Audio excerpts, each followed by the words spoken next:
Gandhidham chamber of commerce મધ્યે મર્યાદા પુરુષોત્તમ ભગવાન શ્રી રામ જન્મોત્સવ રામનવમીની રથયાત્રાને ભવ્યથી અતિભવ્ય રથયાત્રા બનાવવા અને રામનવમીના આયોજનને સફળ બનાવવા સર્વ સનાતન હિન્દુ સમાજની મીટિંગનું આયોજન કરવામાં આવ્યું હતું, જેમાં સંતો, મહંતો, સર્વે સમાજ સંગઠન સંસ્થાના પ્રમુખો, આગેવાનો સાથે સનાતન શ્રી રામ સંગઠન અને અખિલ ભારતીય નવયુગ સંસ્થાના પ્રતિનિધિઓ, ગાંધીધામ ચેમ્બર ઓફ કોમર્સના પ્રતિનિધિઓએ આ મીટિંગમાં હાજરી આપી હતી. તારીખ 6 એપ્રિલના ભગવાન શ્રી રામના જન્મોત્સવ એટલે કે રામનવમીની રથયાત્રા આશાપુરા મંદિર ભારતનગરથી પ્રારંભ થશે.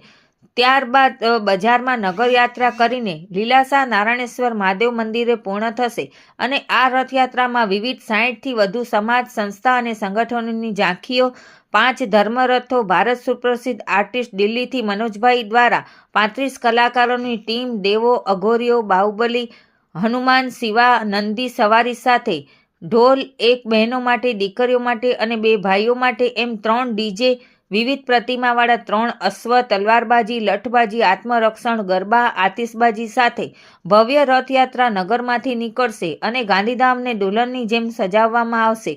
21 દિવસ માટે ગાંધીધામની મુખ્ય બજારોને સનાતન શ્રી રામ સંગઠન, અખિલ ભારતીય નવયુગ સંસ્થા અને સિંધી સમાજ, ઝૂલેલાલ મંદિર, જૈન સોશિયલ ગ્રુપના સહયોગથી લાઇટિંગ કરવામાં આવશે. સાથે અલગ અલગ ગ્રુપો દ્વારા યાત્રાના રૂટમાં પાણી, શરબત, નાસ્તા જેવા સ્ટોલો રાખવામાં આવશે, એવું આયોજક ટીમના રાજબા ગઢવીએ જણાવ્યું હતું.